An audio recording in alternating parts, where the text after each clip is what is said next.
Hi, everyone. Welcome back to Scholar Scoop. I'm Steve Loflin. Every once in a while, I like to bring back a conversation from the archive that's really stuck with me. Thanks to our amazing guest, these messages are still incredibly relevant. So, whether you're hearing it for the first time or revisiting it with a fresh perspective, I'm really glad you're here. And if you're new to Scholar Scoop, be sure to subscribe so you don't miss future conversations. Now, let's get some Scholar Scoop. Hey there, everybody. I'm Steve Loflin, and I want to thank you for tuning in for a little bit of Scholar Scoop, where we talk about all things related to college, career, and life. And today is an especially great day because I have my longtime friend, Bill Keys, joining us, who really knows a lot about college, career, and life.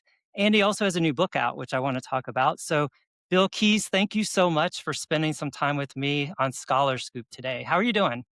I'm fantastic. And already I'm excited about this time we get to spend together because you introduced me as your longtime friend, which I can't think of anything I'm more proud of than that. Oh, it's funny that you mentioned that because I was thinking about this as I was getting ready for this conversation. I don't know if you remember this, but and it really lines up with your book in a lot of ways because what you wrote about is actually what you do. And I don't know if that's true for everybody when they write a book, but I don't know if you remember, but you called me out of the blue, probably like 22 or so years ago. It was before you actually started the Institute. And you told me that your daughter, Lola Elizabeth, had been invited to join NSCS, the National Society of Collegiate Scholars, at Spelman College, and you Wow. were reviewing that invitation, and you would love to come and chat with me about the organization and why I started it. Do you remember that at Wow. all? You know what? I don't. I I don't. do. I remember that so well, and the reason that I remember it so well is because the way that you presented it was, "I'm really excited about this for my daughter, and I want to know more about how this works and what was your reasoning for starting it." And I think that conversation is really, what led, I believe, to us having this more than 20-year friendship, which I always look forward to spending time with you. So thank you for reaching out. I know that is No. one of the things that you like to tell your scholars about all the time in terms of connecting and networking and all of those things, which we'll get into in just a couple of minutes. Yeah. But I think a good place to start with some scholar scoop is to tell a little bit about your story.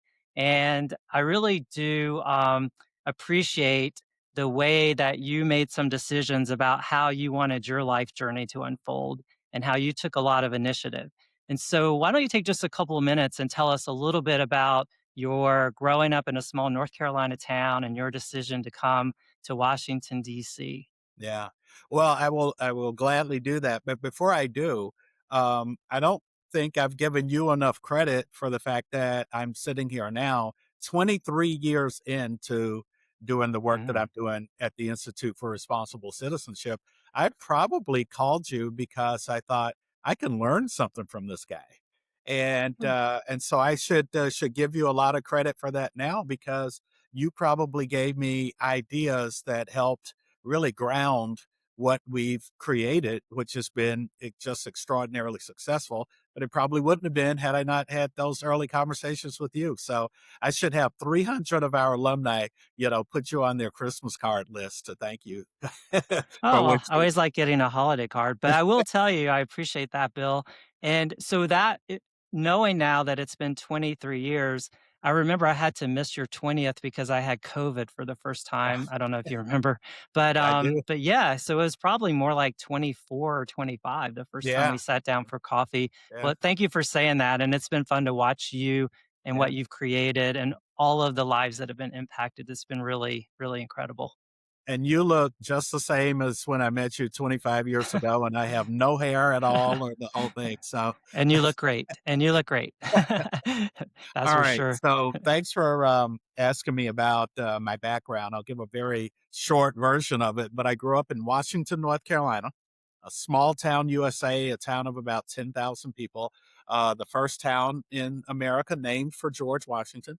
But it was really a wonderful place to grow up. It was a town where you never locked your doors, where your parents bumped into your teachers on the street. So a chance meeting in the aisles of the grocery store Mhm. is where parent teacher conferences took place. And I really value that time that I had growing up in that small town.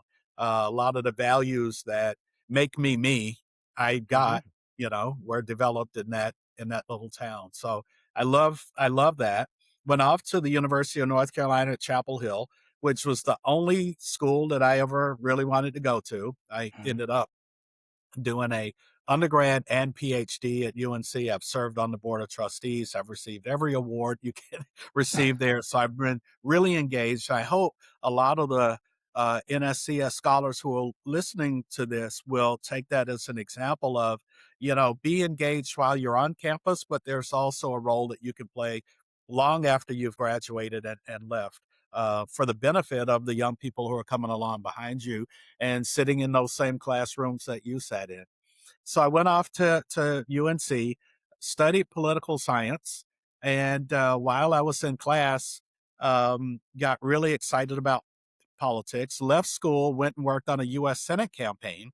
The idea was that I was going to go back to school to finish my degree when the campaign ended, but I didn't because I was so excited about politics. And I decided, the heck with that, I'm going to Washington. So I literally hitchhiked to Washington. Your scholars don't even know what hitchhiking is. I hitchhiked to Washington with $5 in my pocket. Um, and it was a crazy situation. I ended up working in the House Post Office from 2 o'clock in the morning, sorting mail of the members of Congress at 2 a.m. till 8:30. Then I'd wash up in the bathroom, put on a jacket and a tie.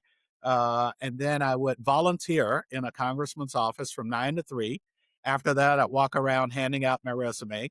And then Mhm. from that's 3 to 5. After that, I would go to receptions so I could get something to eat. Got to Mhm. eat sometime. And Right. then when I would leave the receptions, I would go into the Library of Congress and read everything I could about how Congress worked and about the major issues that were being debated at the time. When they would kick me out of the library at midnight, I'd go back into the Rayburn House office building, plop down on a big leather sofa, sit there. I couldn't lay down, but I would sit there for 2 hours and sleep. And then at 2 o'clock, I was back in the post office sorting mail again. And so I would say, don't do what I did. Do go back, finish the degree, and get all your credentials in place before you head out to get your career started. And it's Hey, we're I did notice when I was reading your book that your story had gotten morphed into a little bit of some of your scholars talking about the fact that you were homeless when you actually when you arrived in DC, you were homeless, and Yes. I thought that was great how you can hear your story, and I guess you could come to that conclusion maybe, but you didn't see it that Yeah. way. Is No, I how, mean, that's really funny that you picked up on that because the someone said to me, "I'll never forget the story you told us about when you were homeless." And I thought, "What? Homeless? When was I homeless?" And I just thought about how, and I think this is something else for your scholars to really pay attention to is your own perspective about your perspective about your own situation. Whereas someone could look at that situation, technically, I was homeless. I didn't have a Mhm, home. But while someone could look at it as homeless, I looked at it as I was living the dream. It's mhm, just the yep. most exciting point of my life. And I didn't think it, and I often wondered after that scholar said that to me, how would life have turned out if I thought of myself as being homeless as opposed to thinking, wow, this is just the greatest thing that's ever happened to me. Well, I think that's one of the things that I really admire about you is because you do look at everything from the perspective of we create our own greatness and our Yeah. own opportunities. And I think that is the narrative that weaves throughout your book and the way that you teach your scholars how to build their connections and to Yeah. build their network. And when was it that you started understanding the importance of having a network and going out of your way to take the initiative to meet people, even though you don't even know where those like friendships or relationships or things might take you. How did that start coming together for you? Steve, I have no idea.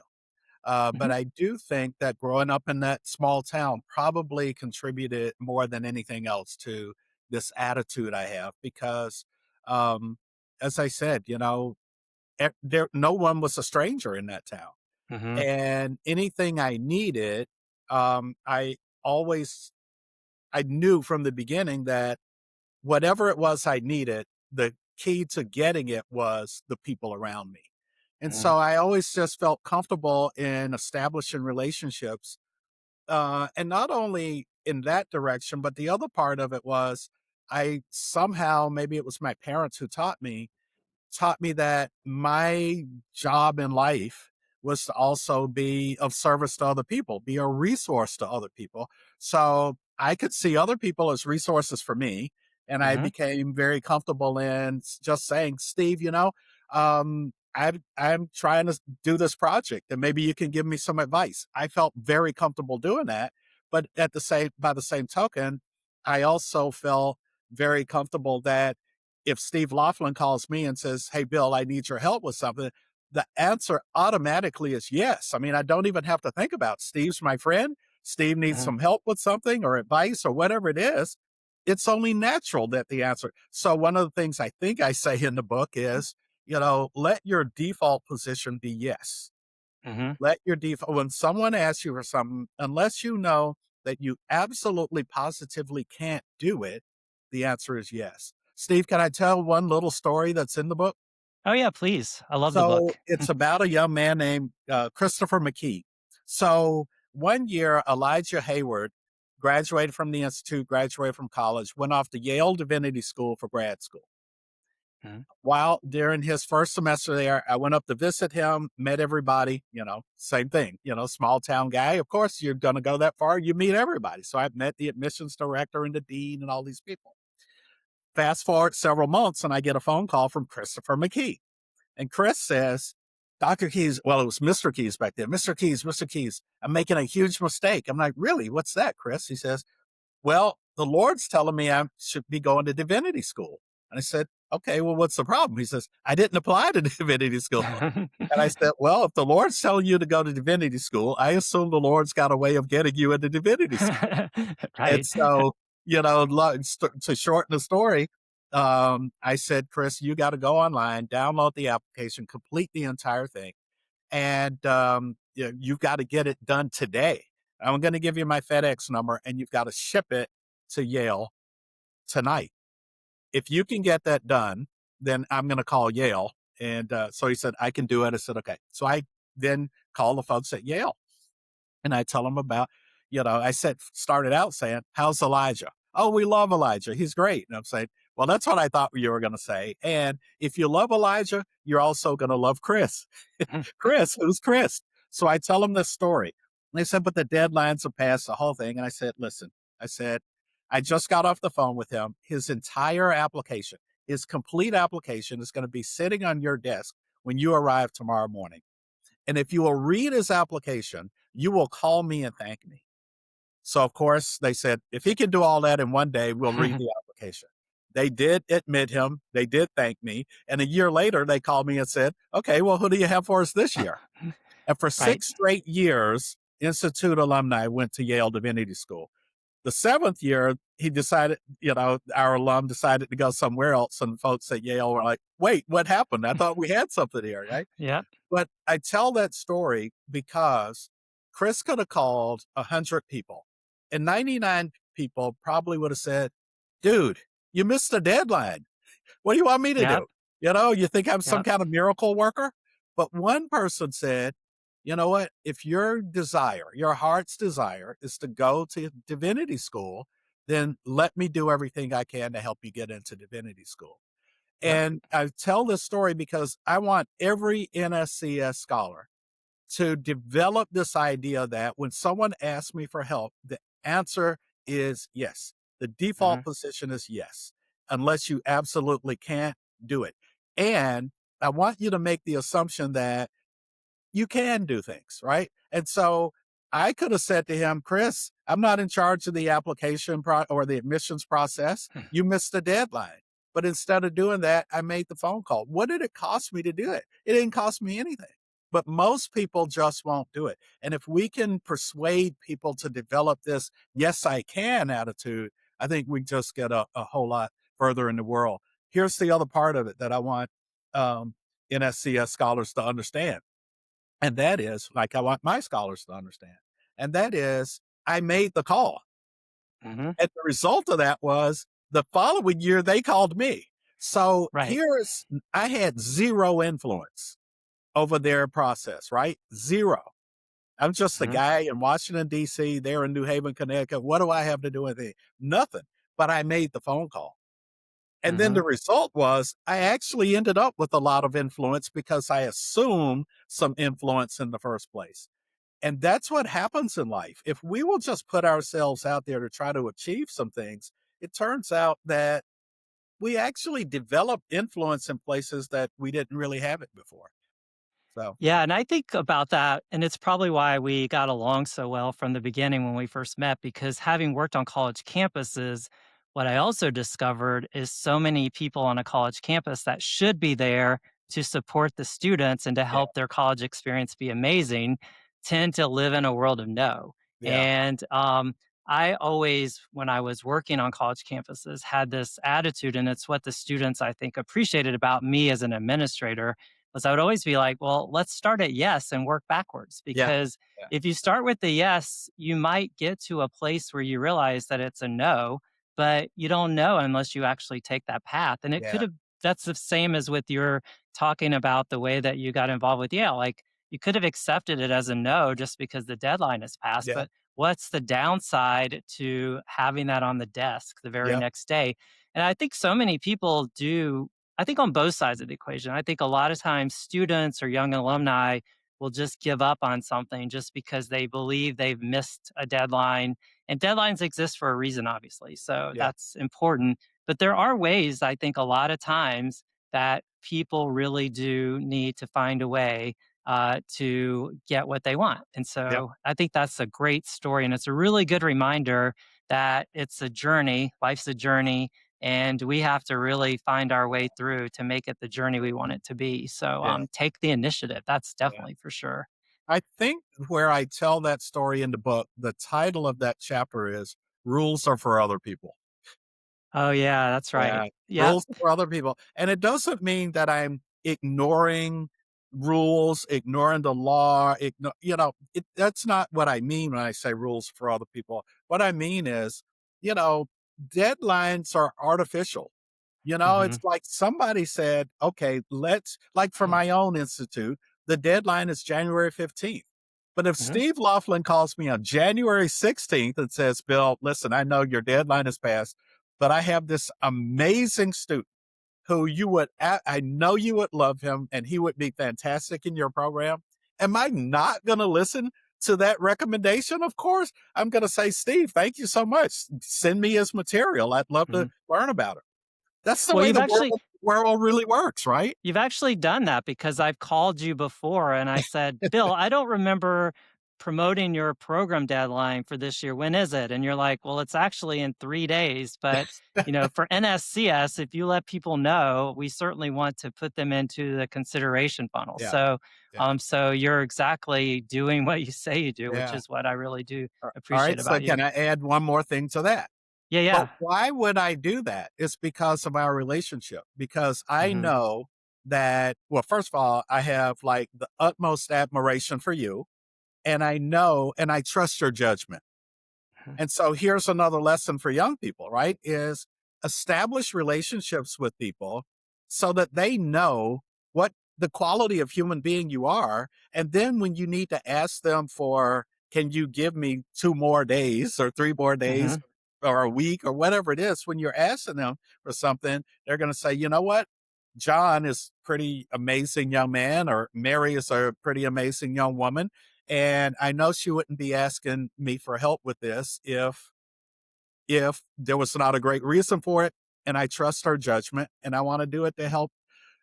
But establishing it, this is where you started the conversation, right? And talking about Right. these relationships. I mean, that's why and by the way, Steve, I cannot remember any conversation that we've had over 25 years where we talked about using our relationships or any social capital that we have for our own personal benefit. It's really to benefit other Yep. people. right? Yep. If you're calling me to ask me for help, it's probably not helping Steve. It's probably helping an NSCS scholar, right? Yep. And That's that's true. the other lesson that you and I are constantly trying to get across to young people, and that is if we're focused on being helpful to other people, we're gonna bite. We're It's almost automatic that we're gonna get the things that we want. Our lives are gonna be fulfilling if we're other focused instead of just always thinking about what we're gonna get for ourselves.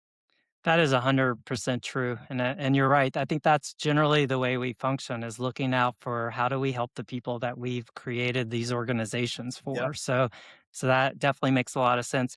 The other point that you didn't mention, and I remember it from your book, and it's a part of the equation too, is the story that you told about when your father passed away. Yeah. And on the street, I Yeah. think you bumped into the dentist and you Yeah. also bumped into the person that was the groundskeeper Yeah. or Yeah. someone, and, Street sweeper. yeah, the street sweeper. So I think that says a lot too about where people get their values and how those values are transferred. Yep. And I think we live in a world today where I feel like you hear it all the time. Like it's a different era, it's a different time, but I do think values have to come from somewhere. And Sure. so when it's how do you frame that up for people that maybe don't have the ideal family unit that you and I grew up with that had Yeah. created a lot of things. But how do you get those values when you're in different circumstances? Yeah. No, it's a great question. I think it's modeling. We have to Hmm. model. There's a thing that happens, most summers when I have my scholars with me. One of them will say, Dr. Keys, one of the things I notice about you is you treat everybody the same way. So we Hmm. will go visit a Supreme Court justice and you treat the person in the lobby who processed us into the building the same way you treated the Supreme Court justice. Hmm. And when they say that to me, that they've noticed it, my heart swells because I'm thinking, wow, okay, you get who I am, right? I mean, Hmm. I'm not one of these people who's going to go suck up to somebody because they have a fancy title and then treat somebody else. By the way, let me say this. So, and I know you are just like I am, Steve. If we were having lunch with a young person at a fancy restaurant and that young person was rude to the server, Hmm. we'd probably think a lot less of that young person, wouldn't we? Yeah, Right? it would Because definitely they're be front of sucking mind. up to us because they think we can do something to them and then being rude to the server. I'm like, Yep, your rudeness to the server really speaks volumes about who you really are. Right. And yep, so, yep, just being in the habit of being nice to everyone. The story, that you're mentioning about, the dentist and the street sweeper, was, a few days after my father's funeral. And the dentist said, Billy, I was mhm, at dad's funeral, but I didn't get to stick around afterward and talk to you and your mom because I needed to get back to my office. But your dad was a great man. He was one of the best friends I ever had. And after he said that, there's this other man, this old man, kind of hunched over with this dirty old gray coat, and he's sweeping the streets. And he turned around, and he says, "Oh, Billy Keys, I didn't even notice you standing there, but I just heard what Dr. Dowdy said. I was at your dad's funeral too. Your dad was a great man. He was one of the best friends I ever had." And I don't know whether it dawned on me at that moment or whether it was like years later that I realized these two people who were at the opposite ends of our little society both yep. said the same thing about my dad. And so, when someone says to me, "I notice that you treat everybody the same," yeah, I guess I'm proud of, you know, I'm like my dad, Yeah, it's a who I legacy, really keeping look that up, legacy alive, right? keep the legacy alive. But I hope that everybody knows that that's who I am. I'm someone Yep. who wants to be kind and thoughtful and helpful to everyone who I meet, and not just a suck up to people who have fancy titles or people who are in a position where, you know, they can help me in some way.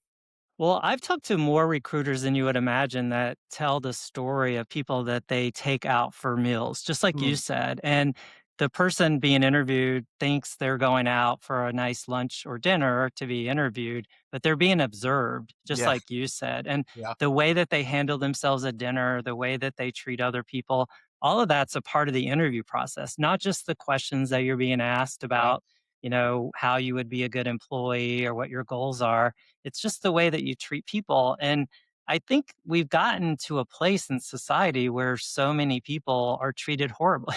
Yeah. And it happens in all kinds of circumstances. But it's not that hard to be kind, right? It's Yeah. really not. And I Yeah. just think, oftentimes I think like it seems like you have to make a choice if you're going to treat people one way or the other. So why Yeah. would you not just go for the kind side of Yeah. the decision making process, right? So it's definitely something that I hope that scholars or just anyone in general would sort of take a moment to reflect on the way that they kind of navigate their day and how they tend to treat people throughout the day. Because it does say a lot about your character and your values and what's important to you, Yep. which I think is really something that's important. Life is too short not to do everything you can to try to help people. It's sort of my perspective, anyway. Absolutely. Um, so when you were, And I didn't that's even why know we're you. friends. Yeah, yeah, I think that's really true. You are the people that you surround yourself with, right? So it's Absolutely. really important to look at things from that angle too. And I didn't even know you were writing a book. Like I know the last time we had lunch, you didn't say anything about you writing a book or the time before that. So when did you decide that it was time to kind of put all of your experience and your stories into one place? Yeah. So, people always ask, why my institute has been so successful. So, this, but others don't. But, one of my, I only have 300 alumni. Mhm, My program is really small, but one of them is a justice on the New York State Supreme Court. One's mhm, a professor at Duke University, one's a surgeon at Johns Hopkins Hospital. They're pastors of great churches, they're business people, they're doing all these amazing things. And people say, and by the way, I have 6 proteges who are Rhodes Scholars. mm. 6. That's pretty amazing. So people will say, That's very amazing. how do you do this? And I kept thinking about all the different components of the program. I thought, but everybody does all those things. Everybody does internships. Everybody takes classes. Everybody does all these things. But the one thing that's unique to our program is the conversations that we have around the dinner table, which are very much like the conversation that you and I are having right now. It's about Mhm, who you are as a human being. I refer to them as the best and the brightest, and I remind them that best comes before brightest. Right? These mhm, are the conversations. You and I, you've used the word values, right? How do you communicate these values to people? It's in these conversations around the dinner table. And I can't invite everybody to come sit at the dinner table with us, but I could share these conversations through a book. And so that's how this came about. And I have, over the last several years, been pulling out my phone mhm. and going to the notes section and just saying, remember the story about this or that. And I collected all of this material. And at some point I said, okay, it's time to write this book. And I went through all of those notes and it came to about 60,000 words. Mhm. And so then it was time to just sit down and turn all of those notes into a coherent book. And I'm so excited that that project got completed and people are Yeah. reading those stories now. Well, I'm certainly excited to promote it to, our members and to everyone that has access to learn more Scholar Scoop type things. And you titled it "The Stories They Hear," which I think is great. And I think that really attaches to you just being such an incredible storyteller, right? And, you know, I think of every story is attached to an experience, right? So if you're not Yeah, having experiences, you don't yeah, really have the story to tell. yeah, And it comes through a lot of living and making your way through and accomplishing things. And when you can capture all that and you can share it back to students or people that are young in their career, I guess my perspective on it is that you would hope that they could take your stories and it could catapult them a little further ahead, yeah, right? Without maybe having to relive something. yeah. So was it hard? Like you said, you had all of those words captured. Was it hard to really? pick the stories that resonated the most? Or did you have to put some stories for your second book over to the side? Or like, how do you choose Yeah, the stories that are most crucial for helping yeah. people? I was able to get just about everything in there. Uh, but it's funny that after the book was finished, I'm driving down the Hmm. highway thinking, "Oh, man, I just remembered another story that I should have Hmm. included in there." So, I guess there are more stories to come. I'm not sure I'm writing a second book full of stories, but there are more stories. How we, selected them, so, I'm an old man, so therefore I do things in kind of an old school way, and I just printed out all of those stories. Hmm. I printed them, and then I laid them out, all over the floor, and started putting things in the order that they're in. So you'll remember that there's a 3 chapters about microaggressions, Hmm. Yep. right? And it's Yep. like that makes no sense except that there are 3 different stories, but the 3 stories kind of go together, right? And Yep. so I said, I'm going to do 3 chapters on microaggressions. Yep. There's also a story in the middle of the book called A Word About Me. Hmm. And, the publisher hired an editor or had an editor. The editor says, "I think we ought to put that in the beginning." And I said, "No, it's in the middle for a reason." So did you even read it? The first sentence in the chapter is, you probably think it's pretty weird that I'd have a, a chapter in the middle of a book titled A Word About Me. But here's why I've done this, because I've told you all these stories. Now, if I tell you this about me, it will help you understand why those stories make sense. Hmm. So a lot of it was just kind of thinking through, how do I communicate these stories over time? Right. Yep. So he wants to put that story at the beginning of the book, but that's not a story I would tell people at the beginning of an actual relationship. Right. Right. And Yep. so I tried to make it kind of match up with how I tell the stories in real life. Well, I think I mean, it is a cadence to it, and it's really, I think, effective. And and because we don't have like the number of hours that we need to really dive into this, I do think that what I appreciated about the book is that you've created a very significant, successful program, the Institute for Responsible Citizenship, and through that program, as you mentioned, more than 300 African American men have been impacted in incredibly positive ways. And you've really helped them figure out in so many ways how to navigate Yeah.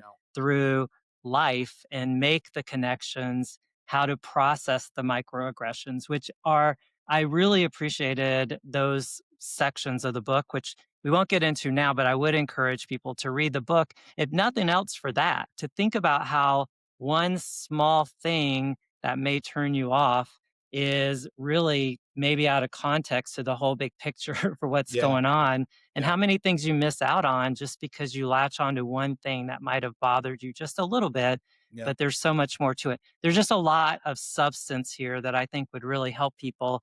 And so I'm going to encourage everyone, we're going to include the link for the book. And I do think if you take some time to read the book, wherever you are in your kind of life experience, there is something here that I think by reading this will help you become a better person in a lot of ways. Mm. So I appreciate you taking the time to put all of this together. I will say, as we need to wrap up, I love the tagline that you chose, expecting greatness as the key to success. And do you think that most people generally don't go into something expecting greatness? I think you have to tell people that, right? Because I don't know that No people question go about for it. it. Yeah, no question about it. And, I I appreciate what you said a second ago. This book really can benefit anyone. You don't just have to be an African American male college student. Right. You can be white, Asian, you know, whatever, Yep. male, female, college, high school, early Yep. career. You could not be the person that it's directed to. You could be the professor, the teacher, the program director, the scout troop leader, the youth pastor. I mean, whatever it is, I think these stories, would be beneficial for a wide variety of people. Um, but the stories they hear, if you talk about African American men in particular, I think in so many ways, people make excuses for them to be mediocre. And I tell them, people will make excuses for your mediocrity before you've even attempted to do anything. Hmm. Um, don't want to belabor this story, but there was a large Midwestern university that invited me out probably a decade ago. And they said, our African American men are just not doing well. We can't figure out what the problem is. Could you at least come out and observe and tell us what you think? And I agreed to do it. I went out and was there for a couple days, and then I had a meeting with the provost and some deans and professors, and I said, "I think I understand what the problem is." And they were like, "You've been here 2 days, and you know the problem?" I said, Hmm. "Yeah, these young men are living up to your low expectations." And they were shocked. And one example was, I said, listen, um, why are you not expecting them and requiring them to work a lot harder? And there was a professor who said, well, I just feel like if I push them to work any harder, I will drive them away. And I said, really? And I said, you have a football team, right? Knowing, of course, that they did. I Yeah. said, yeah. I said, do you think the football coach makes the players work hard? And she says, oh, they work so hard. And, she goes on. And I said, how about a basketball team? Same thing. Oh, they work so hard. I can't believe how hard they work. I said, so let me get this straight. You think if you take a young black man and you make him work extremely hard for physical pursuits, he can thrive in that environment. But if you expect him to work really hard for intellectual pursuits, you'll drive him away. And then I Mm. just didn't speak. And the silence was deafening because that's indefensible, Mhm. right? Yes. You expect, and I also said, listen, how have you spoken to me about these students? I mean, you say many of them come from poor inner city schools where they're not really prepared to do this work. I said, your university must be different from any university I went Mhm. to. I said, I cannot imagine my professors knew where I went to high school and the quality of, you're making assumptions about them. Mhm. Right? And You're making us excuses, and e excuses. exactly, right? And you're Yep. giving them excuses before they've even attempted to do anything for them to be mediocre in your class. They're living up to your low expectations. So that's why that subtitle is there, expecting greatness as the key to success. But Steve, let me tell you one other thing. After I wrote the book and we had the subtitle and the whole thing is in print, I realized that success is not what I'm going for. The young men and women who are members of NSCS are already successful. That's why they're Mhm. in the organization. My Right. scholars are already successful. That's why we admitted them. We're going for something different, which is we want them to not just be successful, we want them to be difference makers. So Mhm. what I'm Yep. saying is when you walk into the room, I want that room to never be the same again. Right? Yep. That's what I'm talking about. I want you to be the person who someone says, I need to get into Yale Divinity School, but I didn't submit the application on time. I want you to be the person who says, well, let me see if I can help. Right? I Yep. want you to be the person who's, on the Supreme Court, who is doing everything possible to make sure that we live in a just society. Right? Et Yep. cetera, et cetera, et cetera. That's what and that's a level way above success. Right? So Yep. for NSCS members, that's the idea. Not that you're just going to graduate from college and get a good job, but that you're going to use all of that as tools for you to make a difference in the world. Because you're exceptional, and we believe you come into a community of other exceptional people and you build this network that Yep. can be supportive to do the things you're talking about. Yeah. Because it'll be the person that's the dean at a school Yeah. that you have NSCS or the institute in common with, so you can be helpful to other Yeah. people that might want to leverage that. Well, I do think as we wrap up that one of the things that has been great to watch and observe you over all these years and hearing you tell these stories is that you've modeled this, because I can Absolutely. only think of you as the young black man coming to Washington, with $5 and hitchhiking your way there. And you worked very hard. Like, you were exceptional in the ways that you tackled getting the opportunities that Yeah. you wanted to get and to be able to do the things that you wanted to do.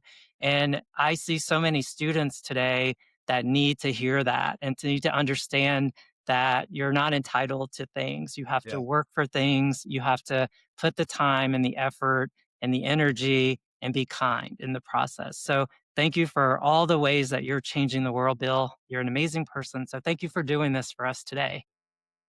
Thank you. I mean, this is fantastic. And probably anybody who's paying attention to this will understand why you and I could sit down for lunch and, before we finish, it's time for them to bring the dinner, the dinner menus. Exactly. That's usually how it goes. So thank you, Bill, for your friendship, and I hope the book does extremely well. And we're certainly going to be promoting this. And I think anyone who reads it will certainly have a bit more of a map for how they can be successful. So thank you Terrific. very much. Thank you, Steve. Thanks so much for listening. I hope this conversation gave you something to think about, or maybe reminded you of something you needed to hear right now. If this episode resonated with you, I'd encourage you to share it with someone who might benefit from it as well. Those connections really matter. As always, thanks for being a part of this community. I'll see you back here for more Scholar Scoop real soon.